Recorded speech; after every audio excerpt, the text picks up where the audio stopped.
Muy buenos días a todos. Gracias por seguirnos en esta tercera edición del ciclo Cocina de Autor, la escritura académica como acto creativo. En esta oportunidad contamos con la participación de Margarita Saona. Bienvenida, Margarita. Gracias por la invitación, Mariana. Por nada. Y voy a explicarles brevemente cómo es la dinámica. Presentaré a Margarita, luego ella nos hará una reflexión sobre su trayectoria, tanto como académica y escritora, con respecto al tema. Y luego pasaremos a hacerle algunas preguntas y a recoger preguntas que ustedes tengan también a bien dejarnos en Facebook, ¿sí? Bien, entonces, Margarita Saona estudió lingüística y literatura en la Pontificia Universidad Católica del Perú y recibió un doctorado en literatura latinoamericana por Columbia University en Nueva York. Es profesora de literatura y estudios culturales en el Departamento de Estudios Hispánicos e Italianos en la Universidad de Illinois en Chicago. Entre sus intereses de investigación se encuentran la memoria, la perspectiva cognitiva, la empatía y la representación en la literatura y en las artes. Ha publicado numerosos artículos, 2 libros de literatura y crítica, novelas familiares, figuraciones de la nación en la novela latinoamericana contemporánea, publicada en el 2004, y Memory Matters in Transitional Peru, publicado en el 2014 y también traducido en Lima en el 2017, traducido al español. Entre su obra creativa se encuentran 2 libros de ficción breve, Come Horas,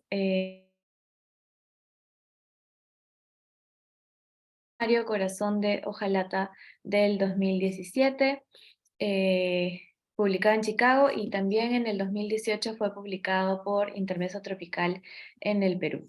Y más recientemente, Margarita ha reunido sus cuentos bajo el título La ciudad en que no estás, ¿no? Que salió por Cocodrilo Ediciones. Y en el ámbito académico acaba de publicar Despadre, masculinidades, transvestismos y ficciones de la ley en la literatura peruana. Bien, muchas gracias. Entonces, Margarita, te cedo la palabra y te escuchamos. Bueno, muchas gracias, Mariana, por esta introducción. Em, bueno, la pregunta que me hiciste, ¿no? Era sobre la escritura académica como acto creativo. Y, y bueno, creo que es una pregunta súper interesante porque cuando yo descubrí que se podía estudiar literatura en la universidad, era creo que preadolescente, y lo que me imaginaba era ser una escritora, ¿no? Que para mí entonces creo que sobre todo significaba ser una escritora de novelas o de ficción en general, pero sobre todo creo que novelas. Y,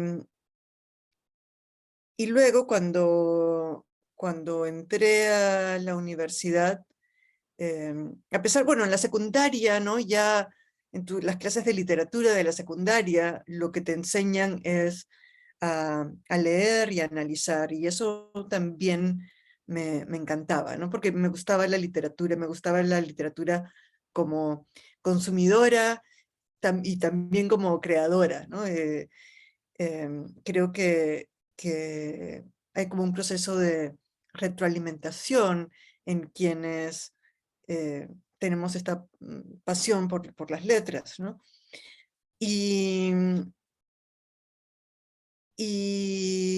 y bueno, al entrar a la universidad me di cuenta que el programa se concentraba en el estudio de la literatura más que en voy a decir como producción, aunque no estoy hablando en esos términos que no me gustan mucho, de producir y consumir, pero creo que estoy encontrando estos problemas justamente porque estoy tratando de evitar la distinción, ¿no? De escritura académica y escritura creativa, porque lo que quiero destacar es precisamente que se necesita crear, incluso desde el análisis, ¿no?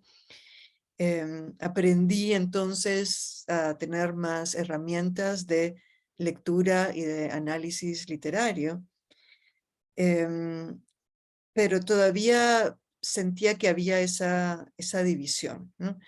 Esto se hizo, yo entonces en la época de la universidad escribía sobre todo poemas. Nunca he escrito mucho, nunca he sido prolífica, la verdad. No solamente escribo como de vez en cuando y siento que necesito estar en una cierta sintonía, en una cierta especie de frecuencia de lenguaje para poder escribir ciertas cosas. Y, y bueno, esa frecuencia de lenguaje se canalizó sobre todo hacia lo académico, ¿no? Tanto en la facultad como después en los estudios de posgrado, y mucho más fuertemente durante los estudios de posgrado, cuando yo sentía mucha presión para cumplir con las clases y luego producir la tesis doctoral, ¿no? Em, y, y fue en esa época en que tenía una amiga que estaba tomando un curso de escritura creativa, ¿no? Porque así se llamaba, en la universidad cuando estábamos en la escuela graduada. Y, y no me acuerdo de qué estábamos discutiendo, pero yo le dije así como bromeando que la, la escritura de investigación, la escritura académica, era una forma de escritura creativa.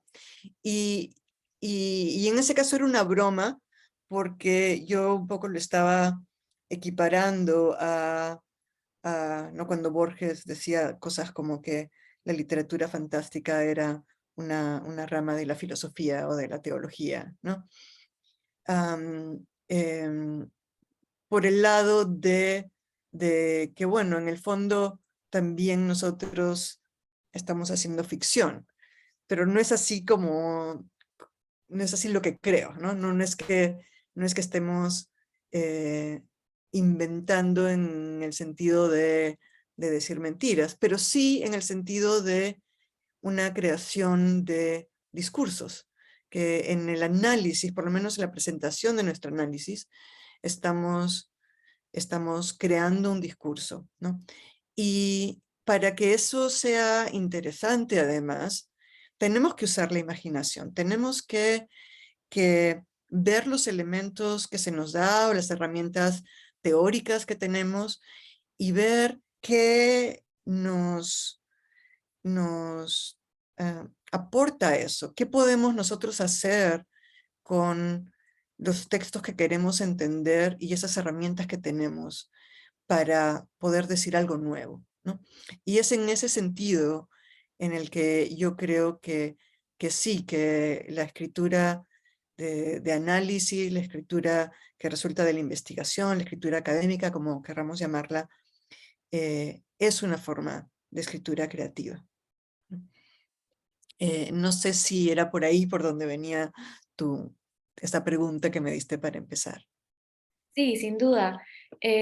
Sobre todo porque muchas personas consideran que hay una posición muy grande entre la escritura académica y la escritura creativa, ¿no? Que son dos tipos de escritura que no estarían propiamente relacionadas, ¿no? entre sí, y que además suele tenerse esta idea de la escritura académica como una escritura mucho más dura, ¿no es cierto?, más seria, mientras que el revés sería la escritura académica como algo absolutamente libre, ¿no es cierto?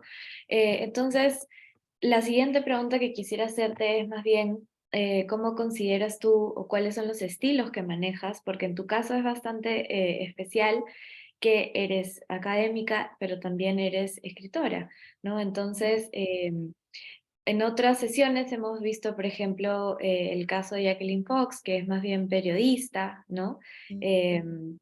Y también entonces o el caso de Alexander Huerta Mercado, que es académico, pero que también utiliza otros medios de producción creativa, ¿no? Como películas, cómics, entre otros. Entonces, pasemos a hablar un poco de ese estilo, ¿no? El lenguaje que surge en ambos tipos de escritura.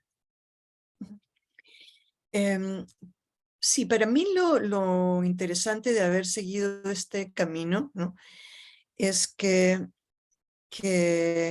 yo siento que la manera en que escribo estas cosas que no son académicas se conectan con mi vida académica, ¿no? Y siento que en ambos casos se van manifestando de alguna manera preocupaciones similares o preocupaciones que tienen diferentes caras, ¿no?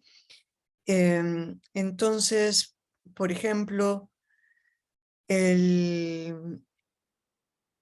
hay cuestiones de la identidad, cuestiones sobre relaciones humanas, ¿no? Que puedo haber estudiado, ¿no? A través de mi primer libro sobre familia y nación, ¿no?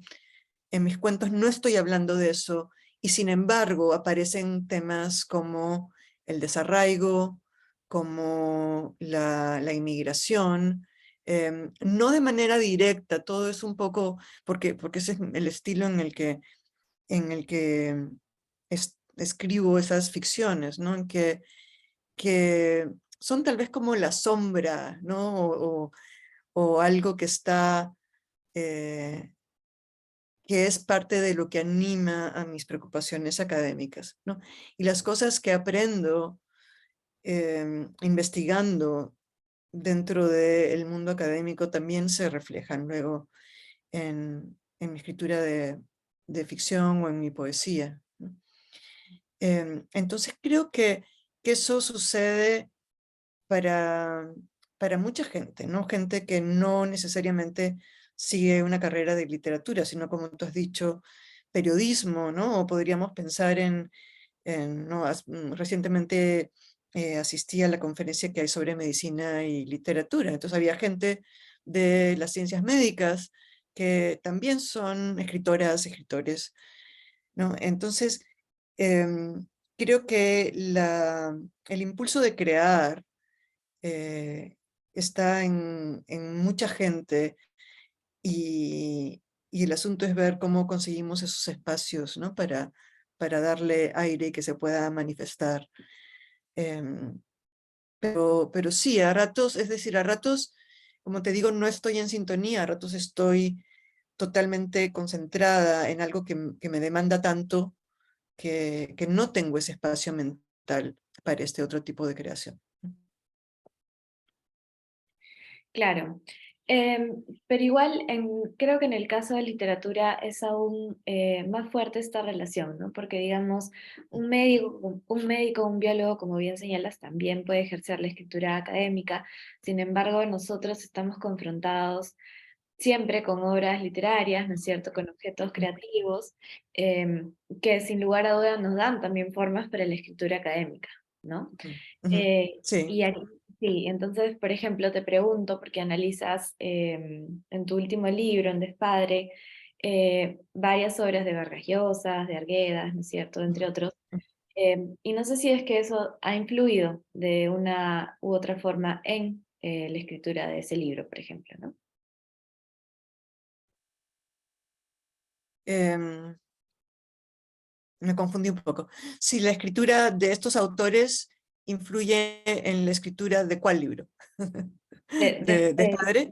Exacto, sí, o sea, la forma, ¿no? La forma que puedan Mm, tener las obras literarias que analizas, ¿termina influyendo en tu propia escritura académica, de cierta manera? ¿O genera, digamos, em, algunas ideas ahí al sí, respecto? no lo sé, ¿no? En la forma, la verdad es que no lo sé. Em, Creo que em, yo diría que no, aunque lo que sí creo es que la lectura de obras literarias en general está presente, ¿no? Cuando estoy escribiendo cosas académicas. Por ejemplo, algo que terminó siendo el título del, de- del último capítulo del libro, em, es otro modo de ser. Es un verso de Rosario Castellanos que se me impone, ¿no? Es uno de los últimos versos de Meditación en el Umbral, en que está hablando de la identidad femenina y dice debe haber otro modo de ser humano y libre. Y, y para mí, este verso como no sé, versos que te pegan, ¿no? Y que se quedan contigo y que son parte de tu manera de ver el mundo. Entonces, esa, esa idea manifestada en ese verso es una de las cosas que me guió a través de la escritura de ese libro. Sí, precisamente a eso me refería, ¿no? Ujú, Si es que, es decir, leyendo, por ejemplo, puedes encontrar fragmentos, ¿no? Versos ujú, que terminan al menos definiendo temáticamente, ¿no? Lo que quieres ujú, transmitir también en tu escritura académica. ujú. Sí. Sí, creo que sí. Y luego también es la, la forma en que hay ciertos fragmentos o obras literarias que te impactan y que van constituyendo cuando estás escribiendo estas cosas que se consumen como literatura creativa, em, la intertextualidad, ¿no? Que mis cuentos están llenos de citas, ¿no? Citas en las que no pongo, ¿no? Un supernumeral para encontrar de dónde, pero que las personas que leen y que tienen esas referencias conseguirán ver que estoy en ese diálogo con la literatura que ha sido parte de mi vida, ¿no? Exactamente, sí. Y hablemos entonces ahora un poco sobre las formas y los tiempos de producir cada uno de estos textos, ¿no? Como tú has dicho al principio, quizás la escritura creativa para ti se produce en un momento en el que tienes que estar como más inspirada, ¿no? Más, o quizás en un momento en particular en donde ese tipo de escritura puede surgir. ¿Qué pasa con la escritura académica? ¿Tiene el mismo proceso? Tal vez te guías porque igual, digamos, la carrera profesional determina, ¿no es cierto?, ciertos ritmos de producción, entre Mm, otros, ¿no? Coméntanos un poco de ujú. eso. Sí, definitivamente hay mucho más estructura, ¿no? Para el tipo de escritora que yo soy en la escritura académica, porque o sea, por un lado, las, desde que eres estudiante, ¿no? Si tienes que escribir un trabajo para una clase, tienes el final del ciclo, ¿no? El semestre o el trimestre, lo que fuera para hacerlo. Y luego tienes que hacer la tesis, ¿no? A mí me tocó hacer tesis de bachillerato, em, y luego tenía que hacer la tesis de doctorado, luego tenía que publicar un primer libro para obtener la permanencia. Entonces esto marca eh, obligaciones, que si quieres mantenerte en la carrera, debes trabajar en esos plazos, ¿no? Y si no lo consigues, entonces no puedes seguir en la carrera, ¿no? Em, entonces sí, ¿no? El mundo académico te va marcando con eso y luego hay como em, tal vez contrapunto entre tus intereses y, y las demandas externas, ¿no? Entonces, em, hay cosas que te inspiran académicamente, ¿no? En que tienes una preocupación por un tema, ¿no? Yo había estado, por ejemplo, en algo del último año, yo había estado trabajando cuestiones de literatura y enfermedad. En el proceso había leído un par de memorias de mujeres de en sus 70 y 80 años, hablando sobre la enfermedad principalmente. Pero vi un llamado para una conferencia que era sobre mujeres y el envejecimiento. Y entonces pensé, ¿cómo centrarme en ese aspecto de estos textos que hablaban de enfermedades? Y en realidad sí, debería considerar las cuestiones que la edad, cómo interactúa esto con la enfermedad, cómo interactúa esto con la percepción externa de las mujeres, etcétera, ¿no? Entonces, es como que también hay inspiración académica en esos sentidos, en que sí tienes los plazos en los que tienes que hacer cosas específicas, y luego hay plazos en los que vas descubriendo y creando, ¿no? A partir de ciertos retos. Exactamente. Y con respecto a tus dos últimos libros de ficción, ¿no? Em, digamos, ¿podrías quizás contarnos un poco sobre los momentos también en los que surgen estos, ¿no? Ujú, Entiendo que Corazón de Hojalata está relacionado también con un momento en particular a tu vida y la ujú, reedición de tus cuentos también. em, ujú, ¿Por qué decides, digamos, reeditarlos y cómo se da ese proceso, ¿no? También de la ujú. reedición. Sí, bueno, la reedición de los cuentos, el libro La ciudad en que no estás, es una compilación que tiene dos pequeños libros previos, mi primer libro de cuentos que fue Come Horas y el segundo que fue Objeto Perdido. Y luego tiene algunos cuentos más que escribí después de Objeto Perdido. Pero lo que me daba una tremenda pena es que no se conseguían fácilmente copias de Comedoras o de Objeto Perdido. Y había gente que de casualidad los encontraba o encontraba un cuento y me decía cómo los puedo conseguir y no se podían conseguir, ¿no? Entonces eso es lo que me impulsó a tratar de reeditarlos y que fueran más disponibles, ¿no? Ah, em, como digo, no soy muy prolífica, pero quisiera que mis cuentos siguieran circulando, ¿no? Em, y entonces, sí, yo buscaba esa reedición desde hacía un tiempo y tuve esta maravillosa experiencia con un Cocodrilo, que sacó un libro precioso. Y, y la creación de la mayoría de esos cuentos data de hace 20 años, ¿no? Pero como te digo, algunos ha sido un proceso continuo. Lo interesante para mí en la recopilación es también ver las constantes, cómo hay cosas que siguen siendo parte de mi creación desde hace 20 o más años. Eh, y, y también no escribo en este formato muy breve, en parte porque eran inicialmente como un escape durante mis primeros años como adulta profesional, trabajando en una nueva ciudad sola, en la que tenía muchas demandas, em, y entonces estaba como enfocada en producir mi primer libro, ¿no? Monográfico para obtener el tenure, bajo mucha presión. Y aquí es donde pude hacer lo que no había hecho cuando estaba escribiendo la tesis, que es de pronto darle salida a estos pequeños momentos de, de sacar en palabras, ¿no?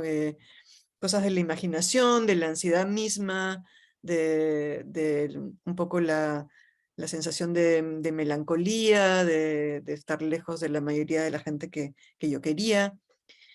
Entonces, esos cuentos reflejan un poco de ese proceso y han seguido un poco siendo un amigo, cuando publiqué el primer libro, los describió como viñetas, y creo que es eso, que como no escribo novelas ni algo que me demande el tiempo y la concentración completa, lo que tengo son estos como vistazos o instantáneas de cosas que percibo, cosas que se me ocurren, y entonces siguen teniendo ese pequeño formato, ¿no? El poemario Corazón de Hojalata surgió porque mientras tuve que tener una operación para un cambio de la válvula mitral. Yo no sabía que tenía problemas del corazón y todo fue muy, muy repentino y muy chocante. Y yo trataba de procesar todo lo que estaba sucediendo a través de la escritura de un blog, de una bitácora pública, ¿no? Y al mismo tiempo simplemente jugando con las palabras, decir, bueno, ¿qué quiere decir eh, insuficiencia cardíaca? ¿Qué quiere decir, eh, no, no sé, como pequeñas frases que iban, ¿qué quiere decir trasplante, ¿no? Hasta que en efecto tuve un trasplante de corazón, entonces los poemas de ese libro tienen que ver con ese periodo, ¿no? Y, y ahora estoy escribiendo en otro género, un género que es, bueno, nuevo y viejo para mí, pero es la ¿no? escritura creativa de no ficción, ¿no? Em, en que estoy escribiendo unas memorias sobre ese proceso del trasplante de corazón.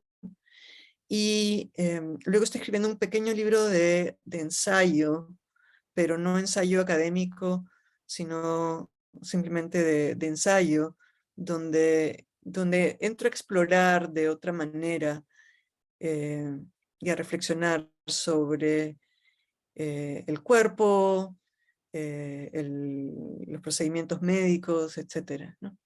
Entonces estoy ahora como en esta nueva fase en que he tenido además la suerte de tener una beca para poder dedicarme a esto durante un tiempo. Excelente.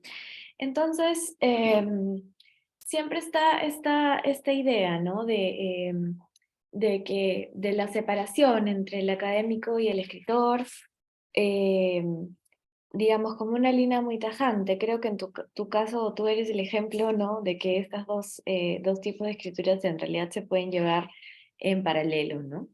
Y claro, y que incluso son, tanto la academia como la escritura creativa están relacionadas a tus experiencias vitales, ¿no? Que es también algo bastante importante. La última pregunta que quiero hacerte, Margarita, es quizás si es que has pensado en ciertos, o tienes ciertos autores o referentes que guían ambos tipos de escritura para ti, ¿no? Si es que cuando Mm. escribes piensas en ciertos modelos de gente que has leído, o de dónde salen, ¿no? Tus referentes. Ujú. Am, bueno, creo que son así como diversos, ¿no? Em, Susana Reis, por ejemplo, ¿no? Que aunque no em, ha publicado cosas de, entre comillas, escritura creativa, primero en sus primeros artículos y libros, ¿no? Creo que apelaba a mi fascinación con, con como líneas intelectuales muy estructuradas, por ejemplo, ¿no? Y como maestra también no sé, aprendí muchas cosas con ella sobre voces narrativas y niveles narrativos, etcétera. Y aunque no pienso en eso conscientemente cuando escribo, ¿no? Como, voy a introducir otra voz narrativa, creo que eso está, ¿no? presente en mi formación, ¿no? Em, algunas cosas que me impactaron, por ejemplo, fue también como la escritura de Julia Kristeva, ¿no? Que con toda la influencia psicoanalítica, pero al mismo tiempo no, Stabat Mater, en que incluye, ¿no? un poema o un texto que es autobiográfico, ¿no? En medio de este estudio que está formulando una teoría. Entonces creo que esos han sido para mí modelos importantes. Luego no he descubierto a escritoras como em, Lydia Davis, por ejemplo, ¿no? Que escribe ficción muy breve, bueno, entre latinoamericanas, Ana María Shua, a Luisa Valenzuela.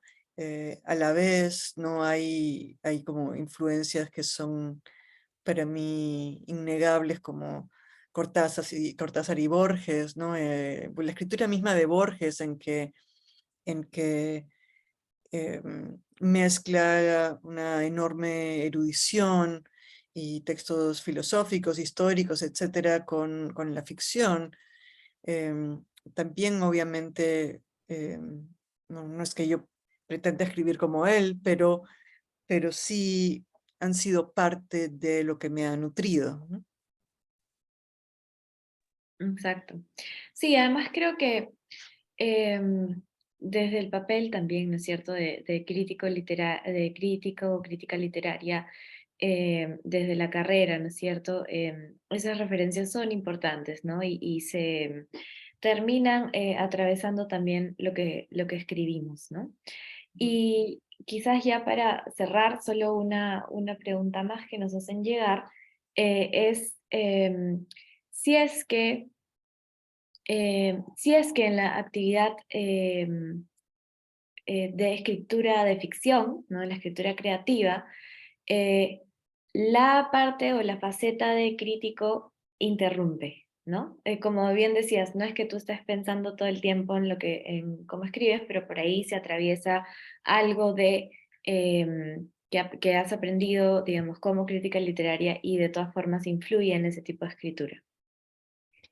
Influye, pero no interrumpe, para nada, para nada. No, em, cuando escribo, no, estas otras cosas, este otro modo de ser, em, lo hago, lo hago muy libremente, ¿no? Lo hago porque quiero, lo hago porque siento que quiero o tengo que hacerlo. Y, y, y, digamos, los saberes o el conocimiento académico, teórico, lo que fuera, em, es un insumo creativo más, ¿no? Es como los colores o como el sonido o como cualquier otra cosa que entra a formar parte de los elementos con los que creo, ¿no? Entonces no es una interrupción, sino más bien es, es, es eso, ¿no? Algo que ayuda para mí a crear